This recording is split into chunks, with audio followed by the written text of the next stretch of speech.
അനുരാജ്, ഇപ്പോൾ കേരളത്തിലെ സാഹചര്യം ഒരു വ്യത്യസ്ത സാഹചര്യമാണ് എന്നുള്ളത് വ്യക്തമാണല്ലോ. ഇപ്പോൾ തദ്ദേശ തെരഞ്ഞെടുപ്പ് അടുത്തിരിക്കുന്ന സാഹചര്യം കൊണ്ടാണ് സംസ്ഥാന സർക്കാർ ഇവിടെ പ്രതിപക്ഷവും ഭരണപക്ഷവും ഒരുമിച്ചാണ് കോടതിയെ സമീപിച്ചത്. ഇപ്പോൾ പാടില്ല എന്ന് പറഞ്ഞിട്ടുള്ള ആവശ്യം മുന്നോട്ട് വെച്ചത്. അപ്പോൾ ഒരു വേറൊരു മറ്റ് സംസ്ഥാനങ്ങളെ പോലെയല്ല, മറ്റൊരു സാഹചര്യം കേരളത്തിലുണ്ട്.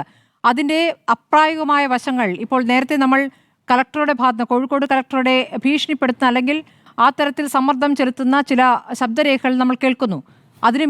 അതിന് മുൻപ് അവർക്ക് ആ സമ്മർദ്ദം ഉണ്ടായി എന്നാണ് മനസ്സിലാക്കേണ്ടത്. ഇവിടെ ഇപ്പോൾ ഇത് പ്രായോഗികമല്ല എന്നുള്ള കാര്യത്തിൽ അഭിപ്രായ വ്യത്യാസമുണ്ടോ അനുരാജിന്?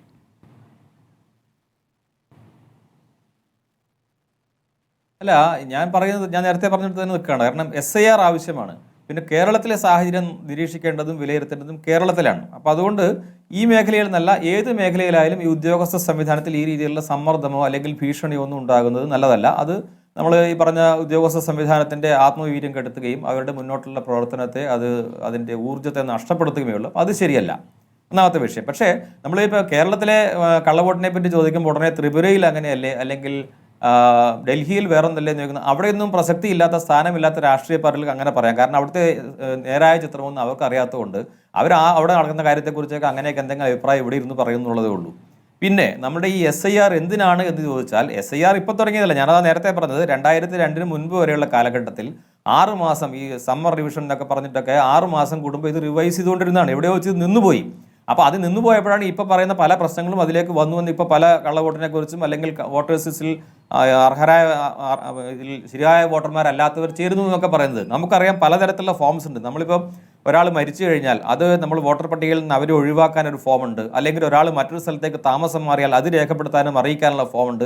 ഇത്തരം പ്രവർത്തനങ്ങളൊന്നും നമ്മുടെ കേരളത്തിൽ ഉൾപ്പെടെ പല സ്ഥലത്തും നടക്കുന്നില്ല. അത് നമ്മുടെ വോട്ടർമാർക്ക് അതിനെക്കുറിച്ച് അവയർനെസ് ഇല്ലാത്തത് കൊണ്ട് കൂടിയാണ്. അതുകൊണ്ട് ഇത് വോട്ടർമാരുടെ കൂടെ ഉത്തരവാദിത്തമാണ് ഈ വോട്ടേഴ്സ് ലിസ്റ്റ് ശുദ്ധീകരിക്കപ്പെടുക എന്നുള്ളത്. ഇത് രാഷ്ട്രീയ പാർട്ടികൾ മാത്രം തീരുമാനിക്കേണ്ടുന്ന ഒന്നല്ല. അതിൽ സ്വാഭാവികമായിട്ടും തെരഞ്ഞെടുപ്പ് കമ്മീഷനും അതിൻ്റെ ഉത്തരവാദിത്തമുണ്ട്, ഉദ്യോഗസ്ഥ സംവിധാനത്തിനുമുണ്ട്, ഭരണ സംവിധാനത്തിനുമുണ്ട്. അതൊക്കെ നിറവേറ്റാൻ അത്തരം സംവിധാനങ്ങൾ ശ്രമിക്കുകയാണ്. അപ്പോൾ അതിനകത്തുണ്ടാകുന്ന പ്രശ്നങ്ങൾ ചൂണ്ടിക്കാണിക്കുകയും അത് പരിഹരിക്കുകയും വേണം. പിന്നെ മറ്റൊന്ന് നമ്മൾ മനസ്സിലാക്കേണ്ടത്, ഇപ്പോൾ 85% ഫോംസ് ഇവിടെ വിതരണം ചെയ്തു എന്ന് പറയുന്നു. അത് തെരഞ്ഞെടുപ്പ് കമ്മീഷന്റെ ഔദ്യോഗിക കണക്കാണെങ്കിൽ അതുകൂടെ നമുക്ക് വിശ്വാസത്തിൽ എടുക്കാതിരിക്കാനൊന്നും പറ്റില്ല. രാഷ്ട്രീയ പാർട്ടികൾ പറയുന്ന കാര്യത്തെ ഗൗരവത്തോടെ നമ്മൾ കേൾക്കണം. പക്ഷേ അതോടൊപ്പം ഈ ഔദ്യോഗിക ഏജൻസി പറയുന്നതും ഒരു വസ്തുതയാണ്. നമ്മൾ അത്രത്തോളം മുന്നേറിയെന്ന് നമ്മൾ മനസ്സിലാക്കണം. അതുപോലെ തന്നെ കുറേ വോട്ടർമാരുടെ ഇത് ലിങ്ക് ചെയ്ത് കഴിഞ്ഞു. അതായത് കൃത്യമായ ഡേറ്റ അവൈലബിൾ ആയിട്ടുള്ള വോട്ടർമാരുടെ ഇപ്പം തന്നെ ലിങ്ക് ചെയ്ത് കഴിഞ്ഞു. നമ്മൾ ഈ ഫോമൊക്കെ വിതരണം ചെയ്യുന്നു എന്നുള്ളതേ ഉള്ളൂ. പിന്നെ അതിനകത്ത് എന്തെങ്കിലും കുഴപ്പമുണ്ടെങ്കിൽ ചൂണ്ടിക്കാണിക്കാൻ ഈ പറഞ്ഞതുപോലെ നല്ല കൃത്യമായ തിരിച്ചറിയൽ രേഖകളുടെ അടിസ്ഥാനത്തിലാണ് ഇത് പറയുന്നത്. അതായത് സ്ഥലത്തിൻ്റെ ആധാരം ഉൾപ്പെടെയുള്ള രേഖകൾ, പല SSLC ബുക്കിൻ്റെ ഫ്രണ്ട് പേജ്, ഇങ്ങനെയുള്ള പല രേഖകൾ കാണിച്ചിട്ട് നിങ്ങൾക്ക് നിങ്ങളുടെ വോട്ടവകാശം ഉറപ്പിക്കാം എന്നാണ് പറയുന്നത്. ആരെങ്കിലും അല്ലാത്തവരുണ്ടോ എന്നാണ്. ഇപ്പോൾ പറഞ്ഞു ആലപ്പുഴ MLA ബന്ധു, ആലപ്പുഴ MLA ബന്ധു അല്ലെങ്കിൽ നേതാവിന്റെ ബന്ധുത്വമോ വോട്ടർ പട്ടികയിൽ ഇടം നേടാനുള്ള അർഹതയല്ല, മറിച്ച് ആ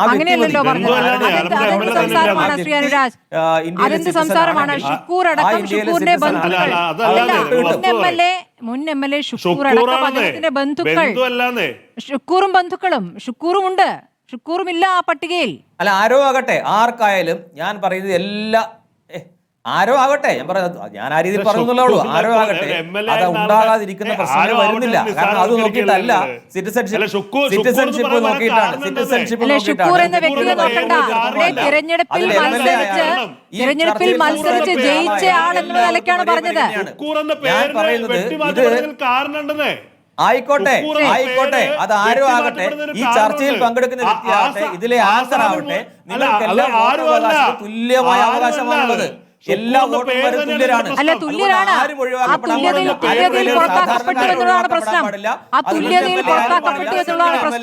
അത് പേര് ഷുക്കൂറാണ് എന്നതും അതിന്റെ ഗൗരവം വർദ്ധിപ്പിക്കുന്നുണ്ട്. അതാണ് ഇവിടെ ചർച്ച ചെയ്യപ്പെട്ടിരിക്കുന്നത്.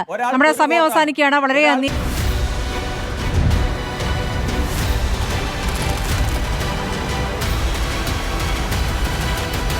Debate with Smriti Parithikar.